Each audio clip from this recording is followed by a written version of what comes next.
Hello, I'm Fantastic and Fantastic, and today I'm going to be responding to all of the comments and questions that were left on my most recent video. So, I'm going to be going through all your comments one by one in chronological order. So I'm going to be going from top to bottom because Blue Cross Pad was actually the first person to post a question. And I will probably butcher your names, but it just means I love you that much more. So Blue Cross Pad asked, why don't I not stream more with Pancake? And I think the answer is, well, because Pancake doesn't really enjoy Pad that much. She's working full time. She's tired when she gets home from work. She just wants to just relax most of the time. And with that in mind, it's perfectly understandable. Like, it's not a game she truly loves and desires compared to myself. She'll appear for like rolling and stuff, but that's mostly the extent of what she enjoys doing for this game. And I don't mind whatsoever. I spend plenty of time with her otherwise. Magil asks if I ever plan on pushing for #1 in a ranking dungeon for that elusive king title. I don't think I have the capacity to do that, for one. Like, I can get close to like 0.1. I got 0.1 a couple of times for non-rem draws, but like, it's not something I really feel like I can really push for, along with the fact that it's just tedious and like, I don't think it's going to really happen. Are there any collabs I'd like to see in Pad? I feel like this is a question that was asked a couple of times, but I feel like my answer will probably overlap with other people's questions. But I don't have too much attachment to any particular franchise. But with that being said, I feel like the Dresden Files, like the sci-fi fantasy novels by Jim Butcher, would be a nice thing for myself because I grew up reading all of those books. I know he released 2 new ones, which I feel like I maybe want to get and read at some point. But the point of the matter is, like, it would definitely feel like a much more North American heavy collab because the Dresden Files, like, the main character, he is quite American. Like, it's set in Chicago. There's lots of references to American pop culture. So I feel like if there were to be like an NA exclusive collab, the Dresden Files might be a reasonable choice because maybe there's a sizable fan base. And then they finally ask, what card would I most want to see buffed to be on par with today's meta? The thing is, like, cards come and go, and it's a matter of just picking someone you have strong emotional attachment to for this question. And right now, I feel like I don't have any strong emotional attachment to any Pad character. And the reason for that is cards just come and go so quickly nowadays. Like, at least back in the day, Sakuya was a leader I used for like a year and a half, maybe more. I don't recall. Like, I just used her so much and so often. Obviously, I grew attached to her. But then they started just accelerating the rate of power creep. And as a result, no card really stays on top for that long. Like, I feel like Yugi stayed on top for quite a while in 2020, which is one of the unusual exceptions. But even now, he has definitely been pushed downward. He still can clear content, but like, things do get replaced too quickly overall. Nathan Wong asks, or says, they didn't know I played badminton. Sucks I can't play wrist.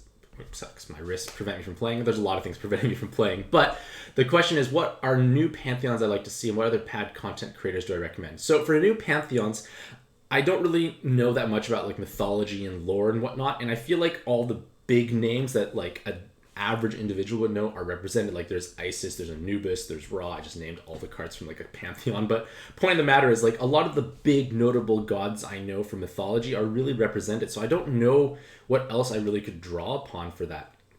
In terms of other Pad content creators, I feel like everyone is familiar with Pad product. Like, they are quite well like advertised and whatnot on Reddit, and they have a large draw.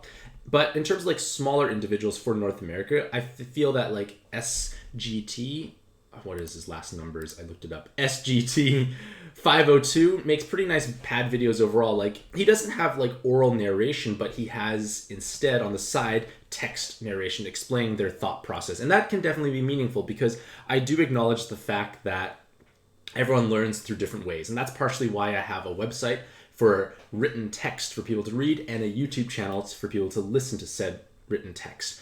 And everyone learns in different ways. So watching a dungeon and seeing commentary on the side can be meaningful. And they tend to release videos for like the various monthly dungeons or various challenges, and it definitely can be helpful. Kiriko says, they're sorry to hear about my wrists. Hope everything else is right. They got 3 questions. So the first one is, whenever, if ever, Pad has gotten stale at any point in my time playing, what sort of things would you want Gung Ho to implement to keep me interested? Well, I've been playing Pad for, 2,600 days, a tremendously long time, and it does definitely go through highs and lows, and the most important thing for myself is to avoid burnout. If I don't feel like playing, I'm not going to play. Like, I'll log in, I'll get all the lowest hanging fruit, so to speak, like the daily gift dungeons, the really easy monthly quests. Like, grabbing those is the best thing you can do for yourself, because any gacha game plays best, or like you have the best experience when you play for a prolonged period of time, because you're able to bank up and save stones. Right now I have 700 plus stones saved up. I can use them in Player's Choice Godfest and probably get a large amount of trade fodder, and many Godfest exclusives I'm probably missing. So I find like waiting and patience is what keeps me interested. In terms of what Gung Ho can implement to keep me further interested, I feel like a new type of game mode might be meaningful. Like right now, I feel like Gung Ho is just in the point where they're releasing new and harder dungeons that just have obnoxious mechanics piled on top of each other. Like, it is a challenge in itself, like team building, figuring out. And at least with like Shura, I feel like Shura Realm has done much better compared to AA4, because AA4 has way too many silly mechanics. It's basically just a giant box check. Do you have all of these things to counter all of these mechanics? Whereas Shura Realm, it does have some mechanics, but it's more about, can you hit hard and can you tank and stall? And that feels a bit more satisfying because it does focus a bit more on the puzzling aspect. You're going to have to stall for actives, potentially. You're going to have to tank hits. You're going to have to figure out when you need to burst damage, like use your burst damage, because things are so tanky. And I feel like that is a much better design. It's a bit more balanced.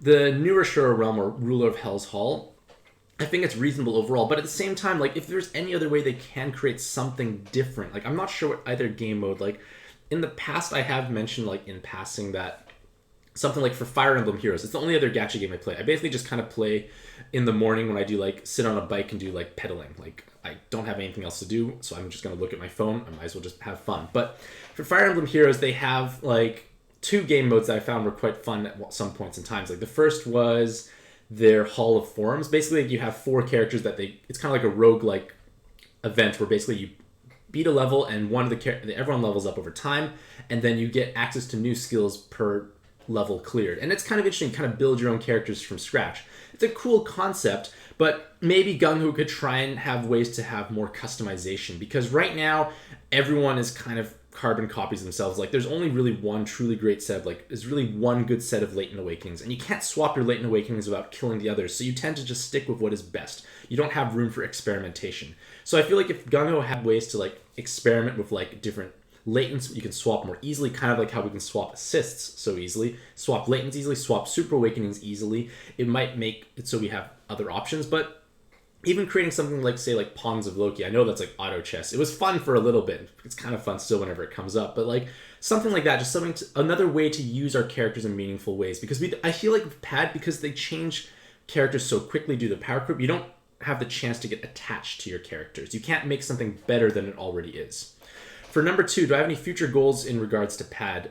I feel like just trying to keep creating content. Like, I'm enjoying Pad still. I definitely enjoy creating content. It's kind of like my way to connect with the outside world. So this is definitely a meaningful thing for myself.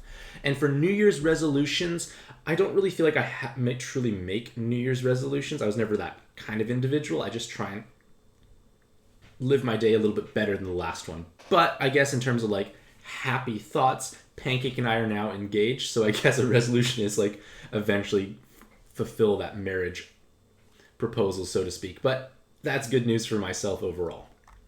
For Thomas Walker, they ask if I can elaborate on my strategies for tackling endgame dungeons. Well, the first thing I do is I don't go in blind, and what I do instead is I try and look up all the notable and unavoidable mechanics in the dungeon. So in Shura Realm, there are some unavoidably large hits, like hitting the final boss down below 50% results in a massive amount of damage. The Red Ogre will always hit for 600,000. You can technically delay the Red Ogre. You're probably not going to avoid the gills under 50% hit. It's just going to be really hard to do. So being aware of what these kind of like unavoidable mechanics are. So like I would create like a checklist saying like I need blind, resist, poison, cloud, so on and so forth.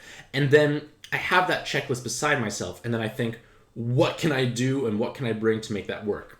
And obviously I try and also pick the leader I want to bring for the dungeon, so I have kind of that in mind. So let's say I'm using Gillian. I know what Gillian's strengths are, but Gillian does need to have certain things in addition to the checklist. They need to have the healing solutions, so usually Amaterasu. But basically create a checklist of notable mechanics and then build your team accordingly. And then if you can't squeeze everything in, you've got to start doing something like risk management, so to speak. Basically going to think of what is the most dangerous and what is something I can get away with not having. And if it occurs, do I have a possible solution for it, or can I at least stall through it?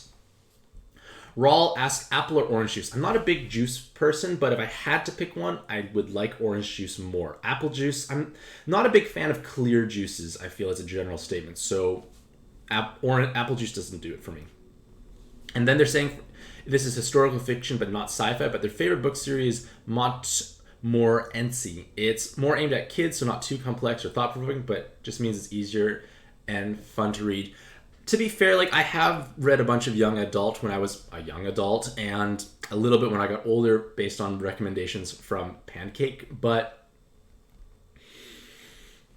I don't like them that much. I feel like it's a bit superficial and oftentimes like almost recycled plot lines if you really want, so to speak. Like, I read Red Rising recently and it was a bit too silly for my liking. It was just almost like shock and awe factor of like, this is something ridiculous that's happening. Like, it started decent at first and then it just kind of imploded. And another thing I tend to dislike about young adult is that they seem to like incorporate a love story of some kind. And I'm not into love stories. It's not my cup of tea, so to speak. It doesn't appeal to me. It never appealed to me when I was younger. It doesn't really appeal to myself nowadays.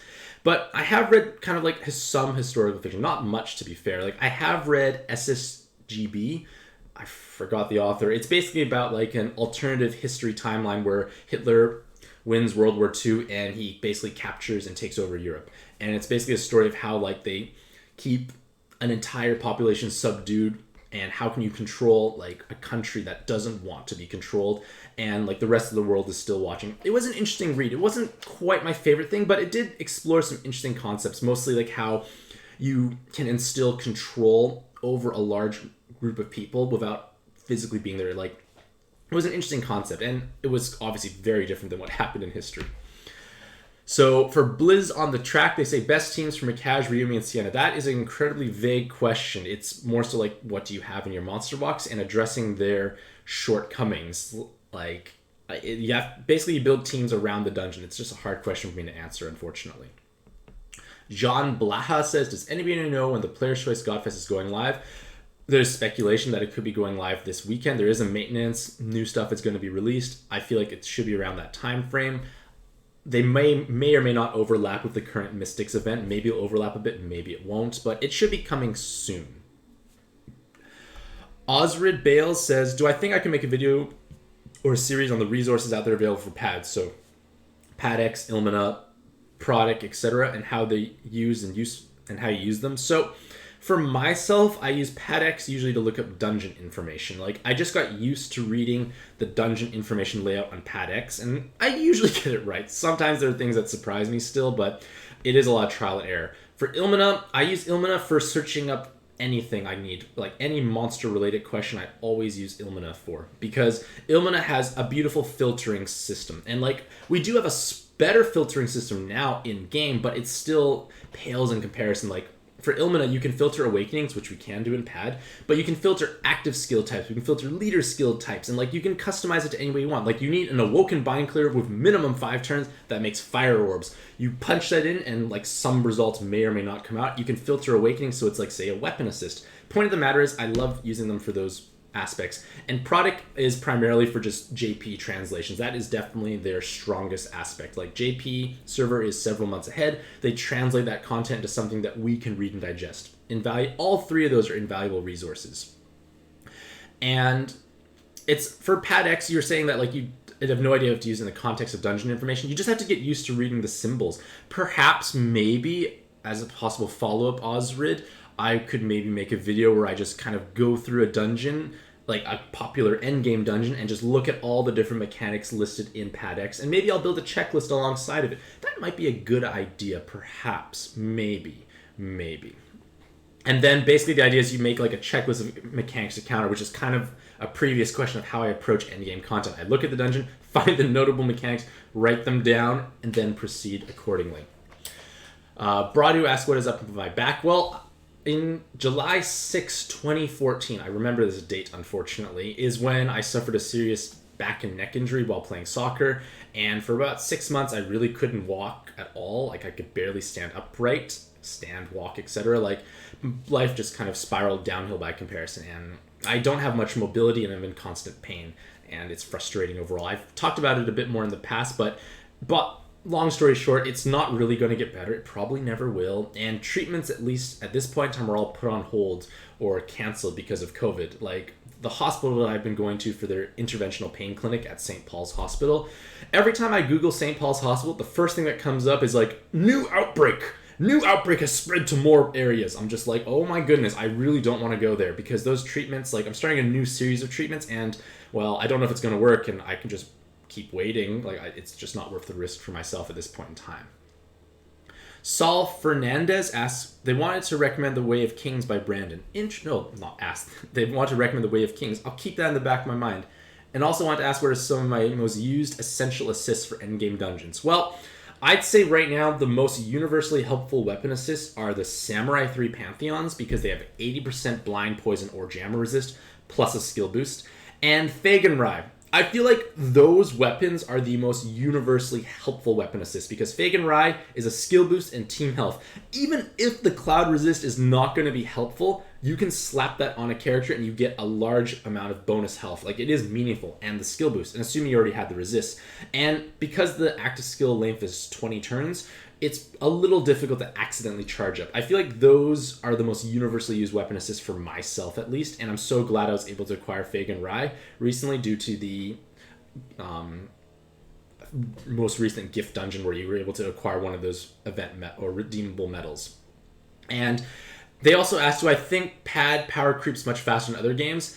I feel like it definitely does, mostly because it has a much higher turnover rate for cards. Like, I don't play many gachas. Like, I played Creature Quest long ago, and I still played Fire Emblem Heroes. I've played it quite casually. I played it for several years, but at least with Fire Emblem Heroes, I'm able to invest in an older card and build it up. Like, they have a merging system. Like, you want to get duplicates of a card to get them to plus 10, and they just get more stats over time. So an older generation 1 unit plus 10, like for instance, I use Faye. Faye was like one of the first things I plus 10. I still use Faye today because Faye got a new weapon and she's still viable to use, and at plus 10 she can perform useful functions. So the point is, like, I feel like that kind of power creep is definitely slower in other games compared to pad, because pad system is release new characters that are stronger than the old characters, and you cannot invest and upgrade your characters further. Like, if you have a Haku, having 10 Hakus is absolutely nothing for you. You can't improve Haku any more than you already can. You can give her new latents,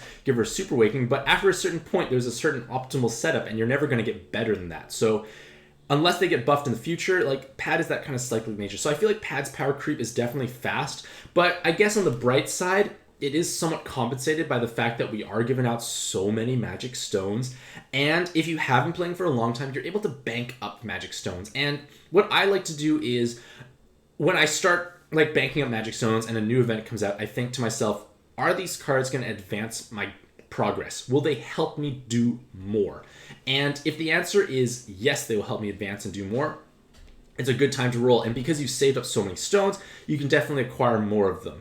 Like, the current Mystics event is terrible rolling rates, but in theory, if you are able to acquire those 7 stars, you are able to jump ahead, so to speak, especially if you haven't rolled much in the past. The upcoming Player's Choice Godfest will give you tons of ways to acquire Godfest exclusive, and usually the better Godfest exclusive, so you can use them as trade fodder, or you can use them as cards you actually use on a given team. So I feel like pad's power creep definitely goes faster, but to compensate, we are given quite a few amount of the premium currency to compensate.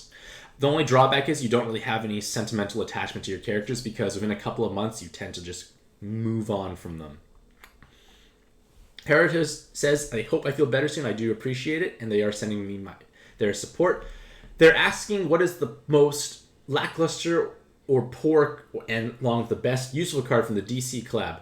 I looked that up briefly because I forgot what's in it, but I don't think any of the cards really do much at this point in time necessarily. Like, what is it? I looked up a couple of them. Like, is Wonder Woman there? Is Wonder Woman, just looking at really quick. Like, Wonder Woman has a bunch of balance killers. I guess that has some merits at this point in time. Like, you can use them as a balance killing stick. They do have reasonably high attack as well. So not the end, like, not terrible, not great. I know Superman and Supergirl were used by some people for like fast farming, but there are infinitely better cards at this point in time. This is such an old event, Herado, that I've really forgotten about it. Scott Eisenberg says, they hope I feel better. I appreciate it. Their highest recommendation to the Other Land series by Tad Williams. They're emphasizing that I won't be disappointed. I will keep that in the back of my mind, the Other Land. Like, I hope it is a dystopic sci-fi. That's really what I'm truly looking for at this point in time. And ideally not young adult. And then for a question, they can ask me to name some good Paulone replacements for Sienna Team. Well, Paulone is fulfilling a couple of roles on that given team. First is follow-up attack. So you need to find a follow-up attack in some other way. They're also providing fast color absorb and damage absorb. Depending on the dungeon you are playing through, the damage absorption may not be necessary.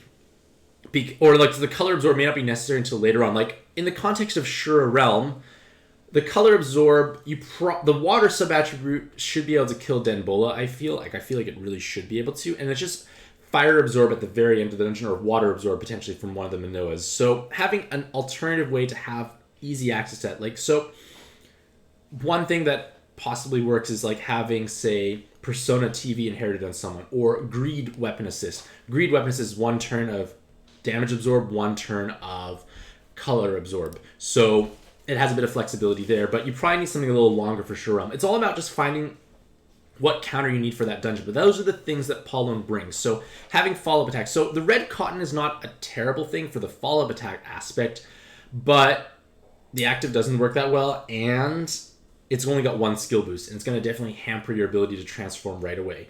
Gremory is definitely one of the stronger options for follow-up attack, I feel, overall. And Marcus, I appreciate you typing it out twice, and I don't know the difference. That's not technically a question time. I just going into my comments thing here. Oscar says, I should look into one of those voice dictation softwares. I've been thinking about it. Like, my wrists haven't, like, they've been hurting for like 10 plus years, and like they come and go in terms of like the severity, and it hasn't been this bad for a modest period of time, but if I wait a while, it usually tends to calm down. But I might look into that perhaps, or perhaps doing more of these style videos. Trevor King asks, is water wet? It can be solid if you freeze it at some point in time. Candy BM says, sorry to hear about my wrist. Hope it gets better. Sucks, but thanks for posting Puzzle & Dragons content. I'm glad I can post and you find it meaningful and helpful. I do appreciate it.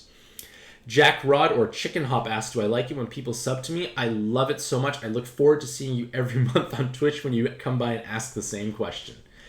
Daniel Witt says, they got some friends who installed Pad, but their videos kept them interested. So they thank me for that and enjoy my content. And I do appreciate hearing that. Like, it does help having positive reinforcement for something that I do. And then for their Pad question, they ask, what kind of mechanics would I like to see Gung-Ho implement or remove from the game? I feel like damage absorption is a mechanic that should be removed. There is no counterplay to it. There's no way to get around it outside of using a very specific active skill. I dislike that. Void mechanics are so much better designed because Void doesn't lose your progress. You can chip things down over time slowly with a Void, and that's helpful. And then matching a 3x3 box or using a corresponding action skill. But the fact that you can match with orbs to bypass mechanic is the most clean and efficient way to solve problems, because it does definitely put the puzzle back in Puzzle and Dragons instead of, do you have this type of active skill? Cool, you can beat the dungeon. If you don't, no chance whatsoever. Damage absorption, I dislike with a passion. The damage absorb latent doesn't solve that issue either.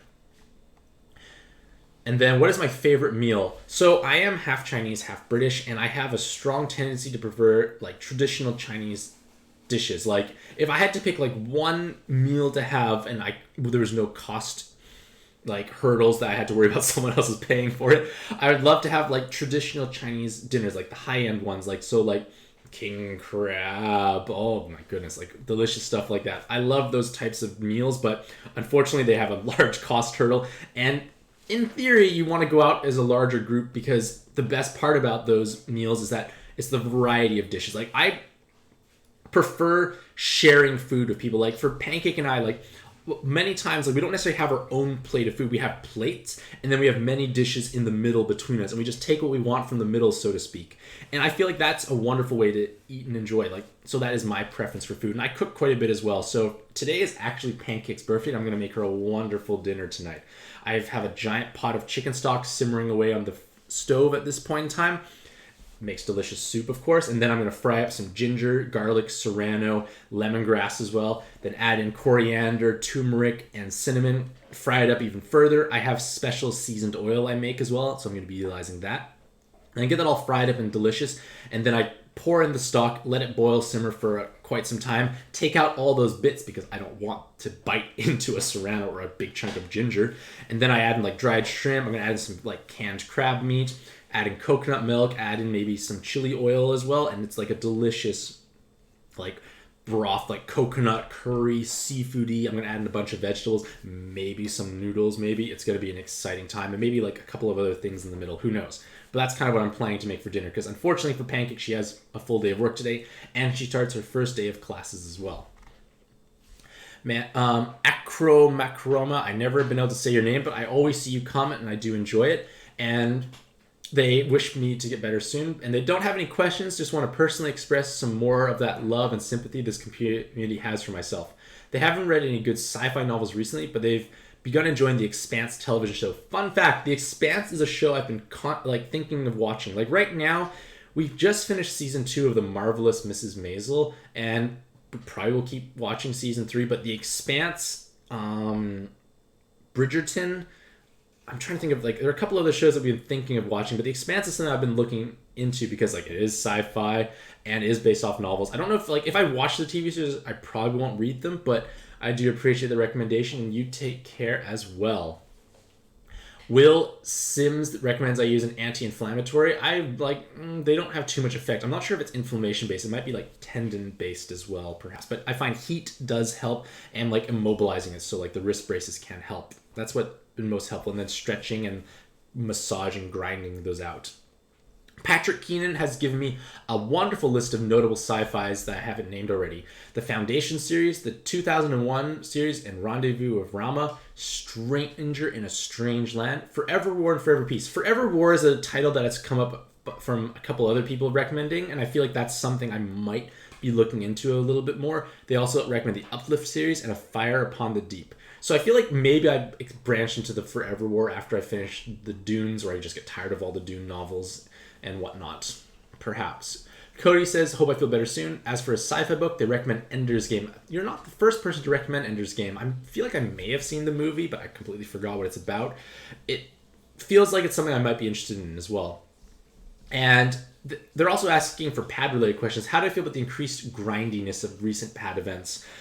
I don't think they are terrible, because at least it gives a meaningful thing to play. Like, you need to spend your stamina, so it's not a terrible thing. What I dislike about the current events is the abysmal rolling rate. Like, Gungo has done such a good job of making rolling much less horrible for the player. Like, with the monster exchange system, you could basically kind of go through cycles of saving up trade fodder, saving up stones, and going hard on an event, or just monster exchanging for a card you like. But this current event, it doesn't reward any of that. You can save up tons of stones. Like on Fantastic, I think I rolled 300, 350 plus stones. Not a single 7-star, and tons of completely garbage, worthless monsters. Like, this event is so built against the player, so to speak. And yes, you can IAP to get the 7 stars through the bundles, but like, it's not quite the same experience so far overall, I feel like. And I definitely agree, like, it does, I feel like that can burn people out possibly even more than the grindiness. But at least with these, like, the grindiness, like, there are ways to solve it, but they are quite time consuming, I feel, and it does definitely get repetitive. Joshua says, in terms of collabs for pad, what is a property or franchise I'd like to see in the game? Well, as mentioned before, I feel like the Dresden Files is kind of the only franchise, so to speak, that I have possibly some attachment to. It's a book series I've read, like, I don't know how many books are in the series, but I've read 10 plus of them. I don't know how many. Like, I've read so many of them. I enjoy the character. Like, I feel like some of my sense of humor has been influenced by Harry Dresden, like the protagonist in that series. Like, it's a little witty, and like, I read those when I was a teenager, so maybe it kind of helped formulate like whatever sense of humor I currently have at this point in time. So, top 5 board games, Joey. Wow. That's a very loaded question for someone who loves board games. Well, I'd say the number one board game for myself is Spirit Island. Like, Spirit Island is just a wonderful board game. It's great by yourself. It's great at 2-player. It's reasonably good at multiple player counts as well, but I usually play it in smaller counts by myself or with Pancake. And for co-op games, it's definitely amazing. But in terms of other truly notable board games, I love Scythe. Scythe also plays incredibly well solo. It plays well at 2 players. It plays well at 7 players. It plays well really at any player count. You can have like teams. It's basically like playing a giant RTS on tabletop with a heavy emphasis on your economy being built up and not as much like smashing, fighting in your face. If you like dudes on the board style games, Lords of Hellas is kind of like Scythe, but less economy based, less engine building, and more fighting and more fantasy RPG components. In terms of other great board games I've played, I've enjoyed Tainted Grail. Pancake and I played Tainted Grail during the start of COVID when she was working from home, and it's a tremendously fun co-op experience, but I would not go beyond 2 players. I think 2 players is that wonderful sweet spot.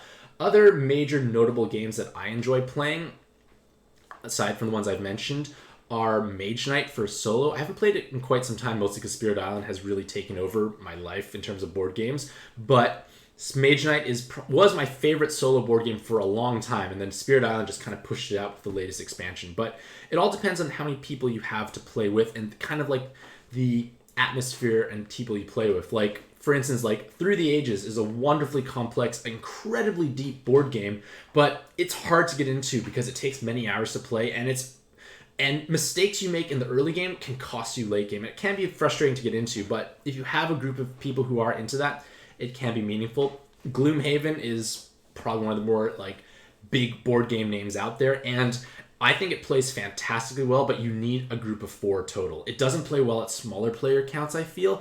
And pre-COVID, I had 2 distinct campaign groups I played with, like 2 different sets of individuals. Some of them might even watch my videos if Adam or Melvin is out there in the audience right now. But playing Gloomhaven with them was one of the more enjoyable co-op experiences that I've had at this point in time. So, RM asked, what other video games I play when I'm not playing pad? Well, as mentioned a couple of times, I play Fire Emblem Heroes, but like I only really play it, like I go to like the gym in my condo and I utilize a stationary bike most mornings, and that's usually when I play it because I'm pedaling away. It's not the most exciting thing in the world, and I want to faffle with something, so I kind of open it up, touch them, it goes like Fire Emblem Heroes. I love my Edelgard. She just goes up and smashes everyone. It's like the most satisfying thing to see in the world. But in regards to other video games, I don't really play that many other video games. It's mostly board games, mostly because I'm trying to minimize how much time I spend in front of a screen. Like, everything I do pad related needs a screen. To play pad, it's a screen. To create content for pad, it needs a screen. And it's just something I don't think I should be doing so much, especially if it's like for my free time and relaxation. I see my mom nodding aggressively in the background right now when I say I should minimize my screen time.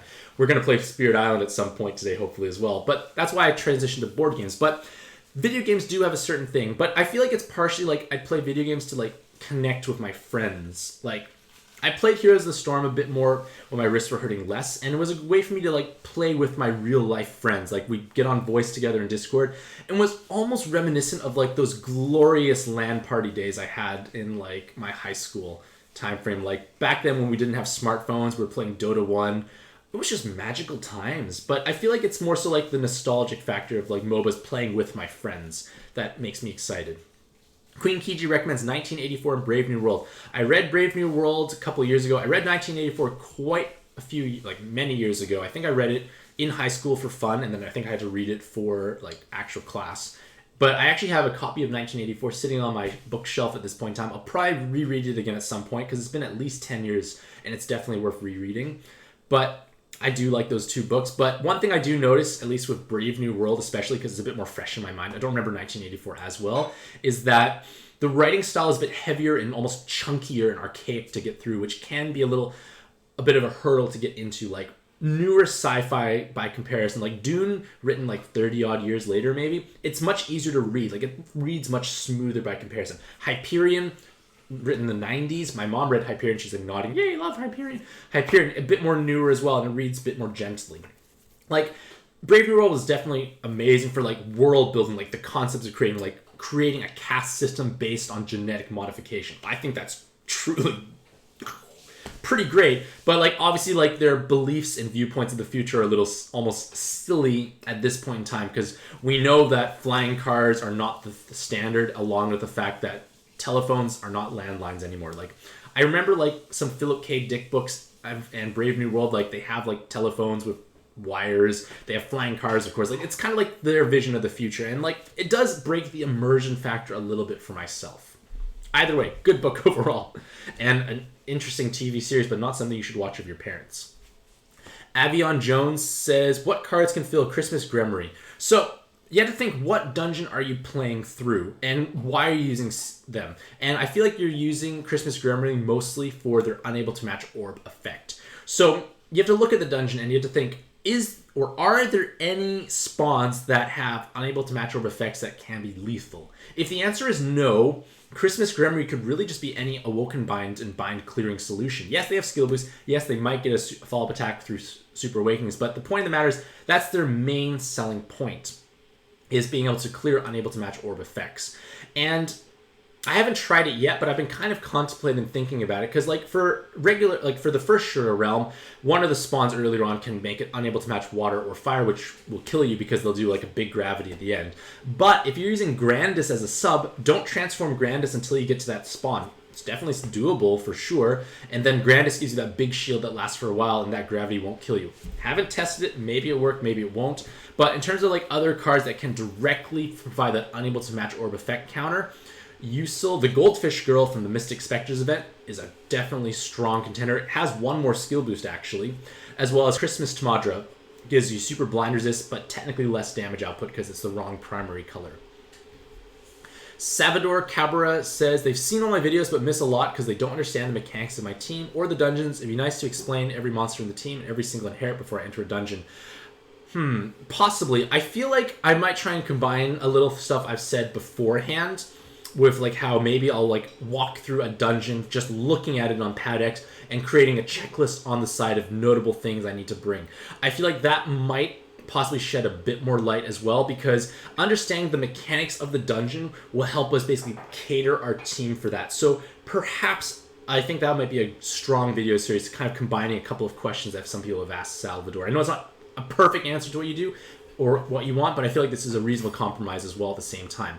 But I do agree that this game is tremendously complex and is hard to understand, but I can definitely try to make it like lower that threshold, so to speak. I can definitely try and find ways. Colin suggests I use my feet. It's not quite that easy, unfortunately. Michael McGrattan says the Witcher books are great. I haven't read those. I'm not sure, like, it is, like, I did like fantasy more when I was younger, but I feel like I've definitely, like, gravitated more towards sci-fi lately. I did enjoy the Witcher TV series, though, for sure. Edward Lalonde says, what do I think, if anything, could bring PAD's popularity in JP or Japan to North America? I feel like the aesthetics of Pad don't appeal as much. Like, it's definitely more, like, cartoony, so to speak, and I feel like the gameplay is challenging, but I think the biggest hurdle for Pad is it's not intuitive. You download Pad, you get like the briefest of brief tutorials, and then you're thrown into the mix and you have absolutely no idea what you're going to do.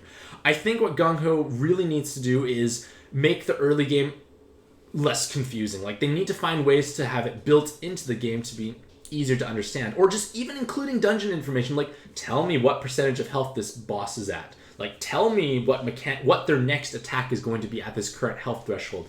Like, those things would make Pad so much more playable by comparison. Like, I'm guessing what's going to happen on Pad X. It would be much better if the spawn in question will show you what it could possibly do. You can tap and hold and say, these are possible attacks it could do based on the current health threshold.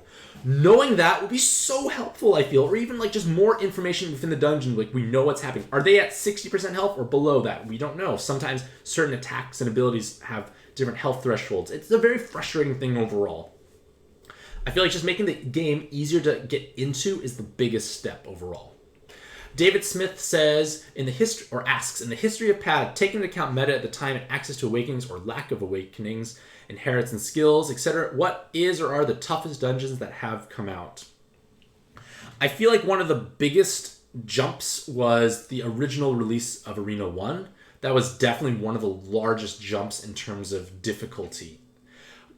The first Colosseum was also a notably big jump in difficulty, I felt. Like, I feel like those ones were quite big, and like Colosseum 1, it definitely helped having co-op for sure. Like, this was kind of the era when co-op really reigned supreme for Colosseum 1. And I feel like that was quite challenging. I remember Gung Ho had a stream where they spent a small eternity on the double twin dragons, and they spent many stones continuing to clear Colosseum 1 on like their Gung Ho official stream. Like, and like that was an interesting thing to watch overall. But I feel like Arena 1 when it first came out, Coliseum 1 when it first came out, those are some big spikes in terms of difficulty overall, and in terms of how many people could truly clear that dungeon. I feel like the newer dungeons, like, I think it's partially because we have more information about from JP.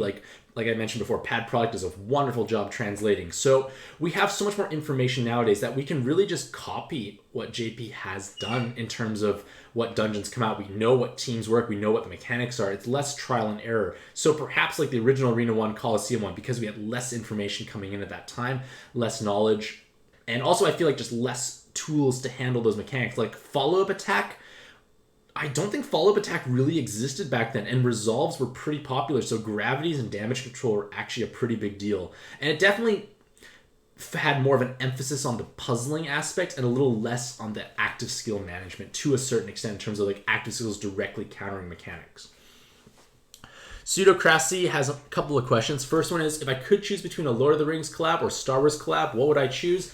I'm just hearing dun, dun, dun, dun, dun, dun. Yeah, I've definitely picked Star Wars, hands down, every single time. In fact, well, my wrists have been bothering me, so I have stopped painting for the last while, but I've been painting my Star Wars Rebellion miniatures, and, well, it's terribly small, but, like, I'm painting, like, the Y-Wings, and they're not done yet, but point is, like, I've been painting Star Wars. I like Star Wars more. Definitely, for sure. Second question, if I had to choose a new awakening, what would I do? I feel like not necessarily a new awakening, but bringing other damage awakenings on par with 7 combo. Because right now, 7 combo is so efficient. It's 2 times damage, easy achieve threshold, synergizes and combos, so to speak, with other patterns. You can use Rose and still get the damage bonus from Rose while hitting 7 combo. Make a VDP, hit 7 combos total, you still get damage. It has beautiful play with, it plays nicely with other awakenings. Same with attack well below 50%, similar idea. But by comparison, TPA and Ls, we're starting to see a bit more Ls, mostly with Ryume, and TPAs with Raijin. But TPA and Ls are just significantly less efficient. They only give 1.5 times, not 2 times. So triple TPA or 2 TPAs is 2.25 times. That's almost the same as a 7 combo, but it took up 2 awakening slots, not 1. It gets really awkward and messy, I feel, overall, because 3 TPAs is inferior to 2 7 combos. You're behind an awakening and you're dealing less damage. And at the same time, TPAs and Ls don't play nicely with other awakenings. I feel like they need to either be able, like, I don't know, like, it's hard for those ones to function because they require a specific pattern, and that's what makes them harder. Like, if their numbers were a bit higher, it would make them definitely much more viable because you could reliably do damage. Of course, those cards that have many TPAs, like Raijin, would obviously possibly do too much damage, so maybe you'd have to adjust their attack stat and shift those stats into health or recovery. I feel like that would be a better way to like bring other offensive awakenings more in line, because right now, 7 combo still reigns supreme. Like, it is by far the best offensive awakening to have. For their third question is, they remember when 7x6 came out and it seemed ridiculous. Do I think they might even do something like teams of 7 dungeons? That would be interesting, like a bigger sub-pool, but at the same time, I don't think it's going to solve any of the problems with Pad, because if you are able to have more cards on your team, you are going to have more mechanics to deal with. And it just becomes probably like you bring a new sub and inherit, and you have to counter even more mechanics. So I feel like dungeons with teams of 7 may not necessarily happen. Cutting back subs means they cut back on the mechanics usually. So I feel like that's a little better. Like, the obnoxious and silly mechanics that only can be countered through active skills, I dislike. And I feel like with teams of 7 or more, it's going to be just more mechanic heavy, so to speak. John Cabrera says they feel my pain and wish I get better soon. I appreciate that. Their suggestion is, I explain the mechanics to overcome when dueling Ruler of Hell's Hall 2. So complex and I make it look easy. There's trial and error. You don't see the failures, I guess, is another way to put it. I have to figure out why I'm dying, and like basically every time I fail a dungeon, I evaluate why I lost. I have to determine, was it just purely bad luck, which can happen. Like, you could be heart orb trolled or just orb trolled completely. It does happen to the best of us. It's frustrating, and there's not too much you can do about it sometimes. But if I died because I mismatched orbs, well, that's really my fault. If I died because I was ill-prepared mechanics-wise, I have to think, was this something I could have prevented? And if so, I need to go back and adjust my team. And then, did I die also to just lack of dungeon knowledge? That's something that is technically preventable. Like, I don't know what their movesets are going to be, and I died because of that. So, again, trial and error definitely does help with that overall. So, kind of like what I've said beforehand, with other questions, maybe like I'll go through like a dungeon and like just list out all the notable dangerous mechanics and what you can do to overcome them. That might be possibly a nice blanket solution to multiple questions here. And they say they've used Super Reincarnate Hades, Susanoo, and Dragon Color Ideal. Those cards are definitely not going to be strong enough for Ruler of Hell's Hall. Ruler of Hell's Hall is by far the hardest dungeon in the game, and you're going to need to have the truly meta endgame leaders to succeed. Brian says, in Shura 2, when the final boss gets revived, will he still do his 50% or lower health execute attack if he gets one shot or doesn't get the chance to do it? Okay, so he will only do that execute style damage where he awoken binds you and then changes colors and then big hit. He'll only do that once per dungeon, like once per play. So, like this is, if I'm quite sure this is exactly what happens, but like let's say you knock, I've never done this before, but like let's say you kill him when he's above 50% the first time. He gets revived. He still has that execute in hand, so you have to be ready with that shield afterwards. So just be aware that he's going to do it once, but if you can somehow magically kill him while he's above 50% twice, you wouldn't obviously have to play with that. Jessica Wicks has author recommendations of Timothy Zahn and Neil Stephenson. I will keep those in mind. And they say that for newer players who have just joined the game and may not have access to transforming leads or good subs for transforming cards, but do have lots of super reincarnated cards thanks to free rolls, what leads would I recommend the most? It's more so working within your own individual monster box and finding a leader skill that combines ease of play and team building. Like, all the 6 stars in the current event, like Mystics event, they have actually pretty strong leader skills that are pretty easy to use. And it's a matter of just finding what has the easiest threshold for your skill level in box. Like, it's impossible for me to name what you could have rolled, to be fair. And then they say, if or when new pantheons are created, which mythology or folklore would I most like to see them based on? I feel like I said beforehand, like most of the mythology and folklore characters that I know of have been really done already. Like, I don't really know many others that it truly could be based upon. And then what changes would I make to the L combo playstyle? Well, I feel like the damage needs to be higher to keep abreast with 7 combo. Like, it's just inefficient by comparison. It's already an awkward matching style. It already kills your VDP potential. Like, TPAs and Ls, like, they do suffer from the inability to really hammer hard against void spawns. That's partially why Raijin needs the VDP latent to truly succeed, but it means you also gave up other latent slots for that. And I feel like that's part of the bigger issue where you need to try and figure out what you can do for that. Like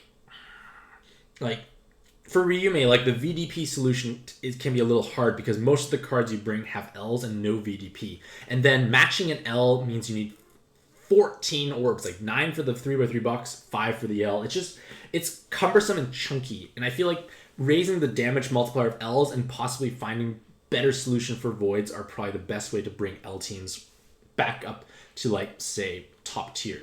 So that was all the questions. That was actually quite a long video, and hopefully people are able to, like, watch and hear their question answered. But I do appreciate everyone asking, as long with all the individuals who wish me, like, well wishes for health and whatnot. So hopefully you all have a fantastic day. I feel like I will try and find a way to do, like, kind of like going through a current endgame dungeon on Pad X and then making a checklist alongside of it and building a team accordingly for that, or why I chose the team I did for myself. So maybe that could be something of interest I will do moving forward. But other than that, hopefully you all have a fantastic day. I wish you all the best of luck in your own pad adventures, and happy puzzling.